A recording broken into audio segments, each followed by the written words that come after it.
Alors bonjour tout le monde, bienvenue dans cette capsule sur la recherche de la règle d'un phénomène exponentiel dans une table de valeurs.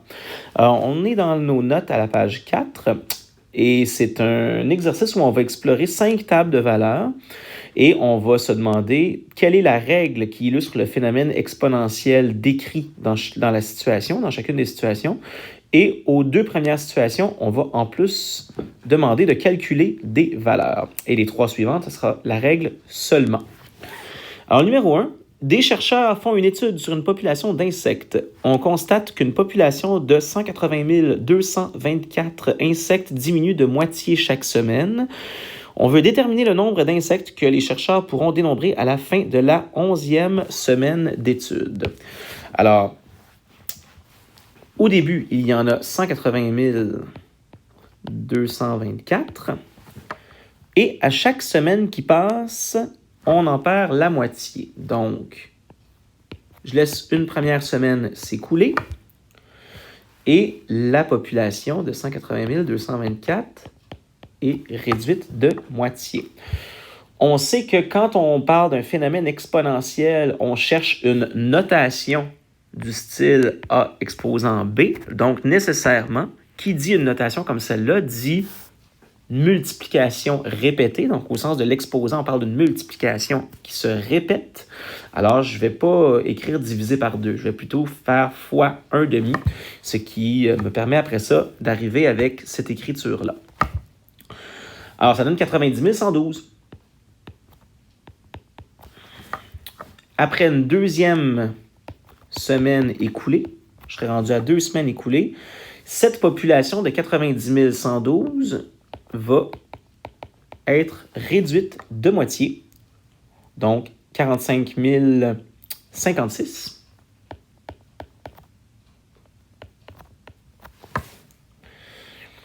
Et après une troisième semaine d'études, la population de 45 056 va être réduite de moitié, ce qui me donnerait 22 528. Si je ne fais pas d'erreur de calcul, je ne crois pas en faire. Alors, quelle serait la règle? Dans le fond, tu dis, on commence avec 180 224 insectes et cette population-là est multipliée par 1/2 autant de fois qu'il y a de semaines qui s'écoulent. Donc, si je voulais répondre tout de suite à la question, on fera la règle après. Alors ici, la réponse, je me dis, j'aurais 180 224 insectes qui réduiraient de moitié, donc dont je ne conserve la moitié, 11 fois de suite. Donc, fois 1/2, fois 1/2, fois 1/2, fois 1/2, 11 fois de suite. Donc, exposant 11. Ce qui donne, j'ai calculé la valeur ici, 88 insectes. Alors, de façon générale, si je me ramène dans ma table de valeurs et que je me dis, j'aimerais ça, moi, connaître la population d'insectes pour un nombre T de semaines écoulées, il va falloir que la population de 180 224 ait été multipliée par 1/2 T fois. Alors, ici, je vais dire 180 000. 180 224 va être multiplié par 1/2 autant de fois qu'il y a de semaines qui s'écoulent, ici, en général. Après T semaines écoulées, ce serait fois 1/2 exposant T.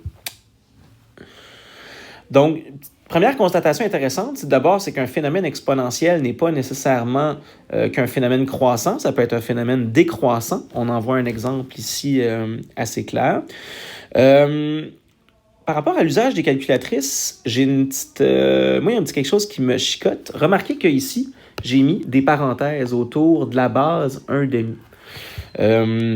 Moi, je trouve que ces parenthèses-là, moi, personnellement, ces parenthèses-là sont importantes pour moi. Parce que si je l'écris comme ça ici, donc je vais me prendre un crayon d'une autre couleur.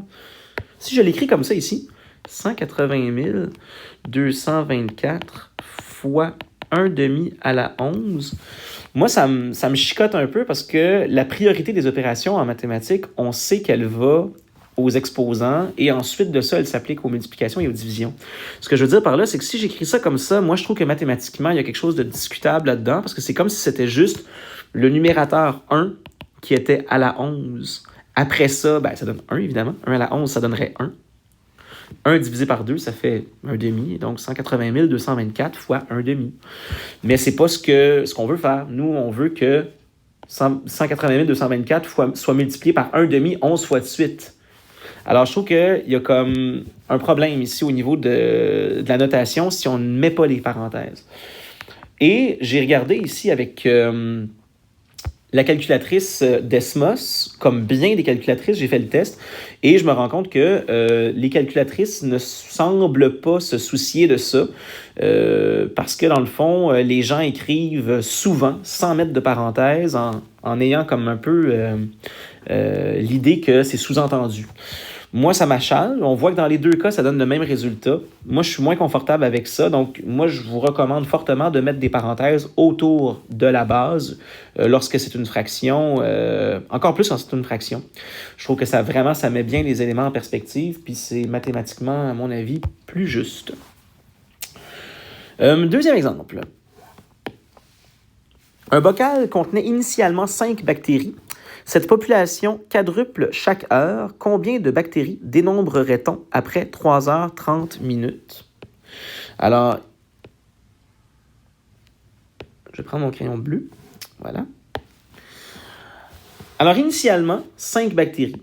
Donc, population initiale. Et la population quadruple chaque heure. Donc, je laisse s'écouler une première heure ici. Et mes 5 bactéries vont avoir quadruplé. Donc, on est rendu à 20. Une deuxième heure va s'écouler et ma population de bactéries quadruple encore. Donc, on arrive à 80 bactéries.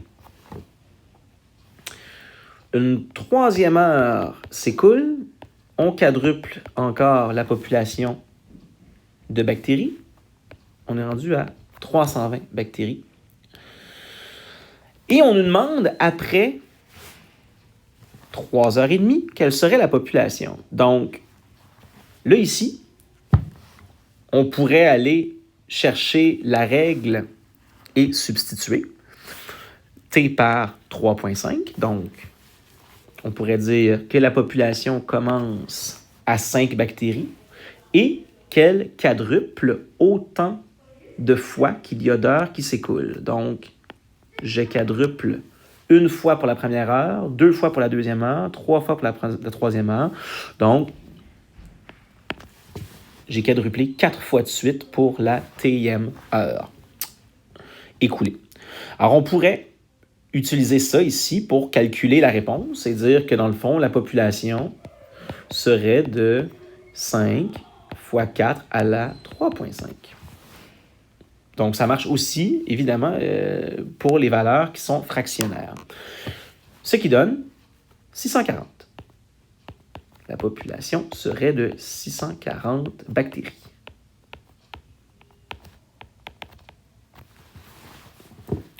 Un phénomène intéressant aussi serait de dire, et ça, dans la table de valeurs, je pense qu'on le voit assez bien, c'est que si la population quadruple en 1 heure, on peut dire qu'en 1 demi-heure, elle va doubler. Donc, à partir de 320, au lieu de quadrupler en 1 heure, je me dis, ça va doubler en 1 demi-heure. Donc, ici, on pourrait arriver et dire que ça donne 640 bactéries. Donc, soit qu'on utilise la règle avec la calculatrice et on met un exposant fractionnaire ou un exposant décimal, ou alors on peut utiliser cette logique-là. Quoique celle-là, il va falloir faire attention parce que on va se rendre compte dans le chapitre un petit peu plus tard qu'il faut être vigilant quand on utilise ce genre de raisonnement-là.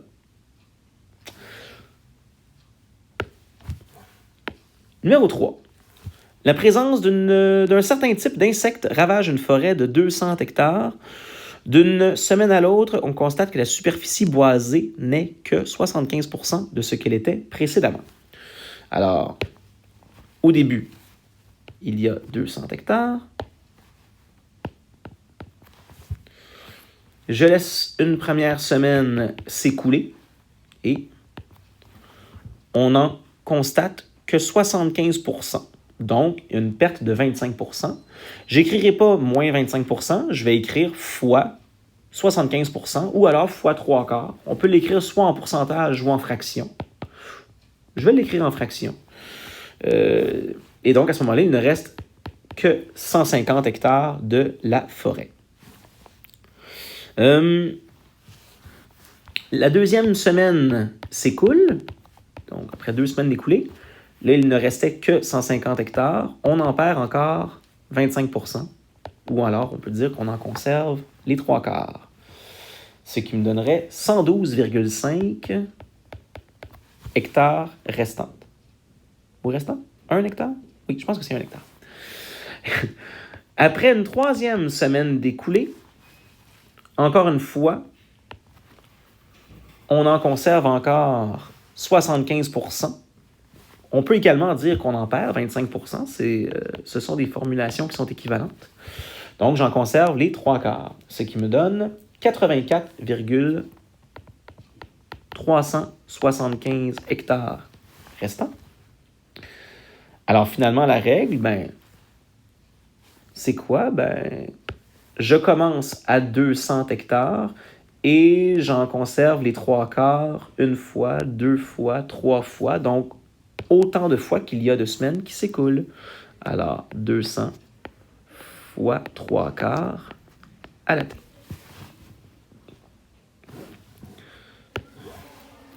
À la page 5, on fait rebondir une super balle lâchée d'une hauteur de 12 mètres. On constate qu'à chaque bond, la balle remonte au 4/5 de la hauteur maximale. On sous-entend hauteur maximale précédente. Alors, initialement, on est à 12 mètres. On laisse retomber la balle une première fois. Donc, on va aller chercher les 4/5 de la hauteur du bond précédent, ou de la hauteur maximale précédente. Ce qui me donne une nouvelle hauteur maximale de 9,6 mètres. Au bond suivant, on est rendu à 2e bond.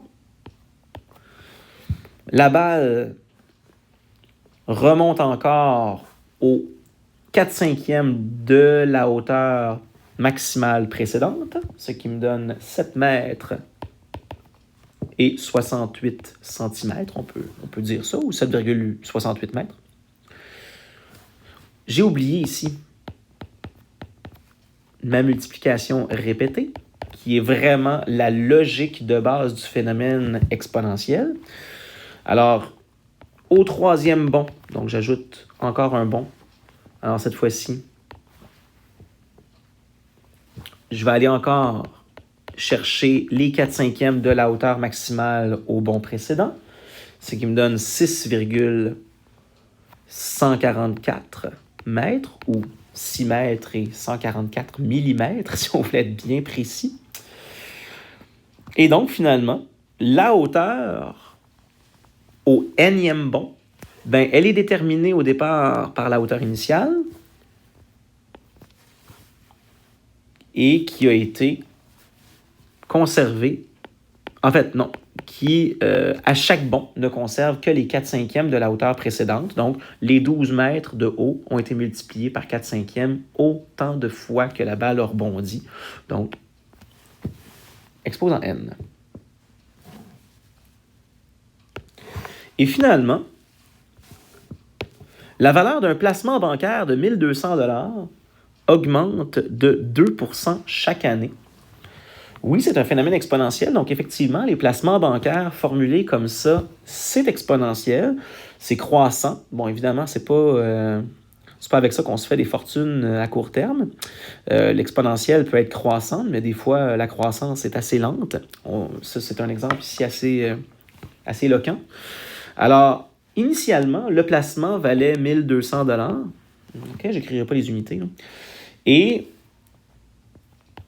si je laisse une première année s'écouler, oui, c'est exponentiel et je vais chercher ici comment aller l'illustrer à l'aide d'une multiplication, alors qu'on parle d'une augmentation en pourcentage. Alors, la valeur qui va ici, dans le fond, la valeur qui va dans cette case-là du tableau, je peux l'obtenir à l'aide d'une multiplication. Et il faut juste se demander quelle multiplication me permet d'avoir cette valeur-là qui est ici. Alors, si on ne le voit pas directement, un simple calcul nous permet de le découvrir assez rapidement. Donc, la valeur de cette deuxième case-là, c'est évidemment le 1200 auquel j'ajoute 2% de 1200. OK? Et comment je fais pour transformer ça en une simple multiplication? Bien, je vais mettre 1200 en évidence. Je vais faire une petite factorisation, une petite mise en évidence simple. Alors, 1200 multiplie 1 plus 2%. Donc, finalement, la valeur de cette case-là qui est ici, c'est 1200, qui était la première case, fois 1,02. Alors, la multiplication va se faire par un facteur 1,02, okay, qui est 2% de plus que 100% de la valeur. Alors, ici, là, je vais le calculer. Ça va donner 1224. Je pense bien. 1200 fois 1,02, ça donne bien 1224.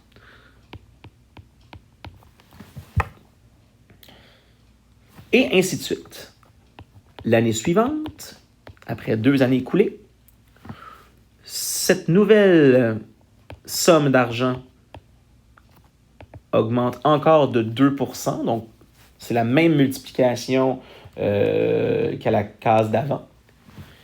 Ce qui donne un montant de 1248,48.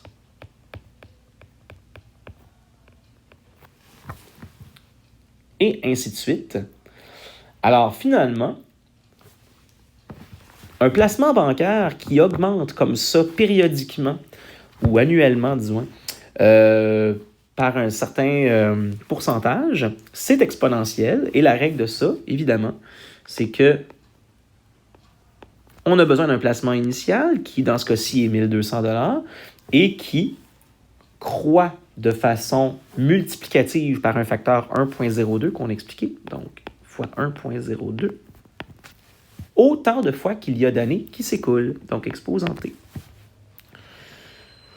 Bon, évidemment, le 1,02 qui est là, on aurait pu ici écrire 51 sur 50. Donc, il y a des notations qui sont équivalentes à ça, en fractions, par exemple.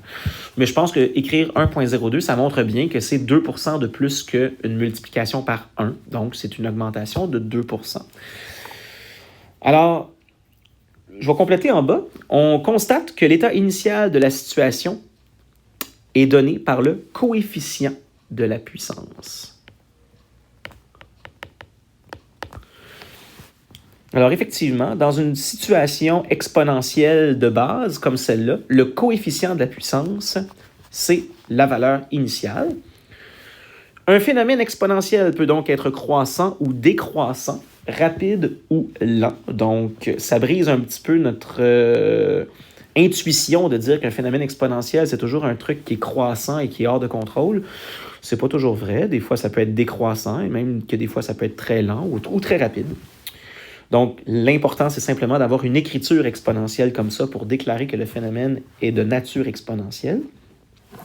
Et si la base d'une puissance est 1, alors le phénomène va être considéré, évidemment, linéaire constant. Ou on peut simplement écrire constant. Donc, jamais nous n'aurons à véritablement étudier des exponentielles en base 1, puisque ce sont finalement des situations qui ne sont pas exponentielles, mais constantes. Alors voilà, c'était tout pour les tables de valeurs d'exponentielles de base.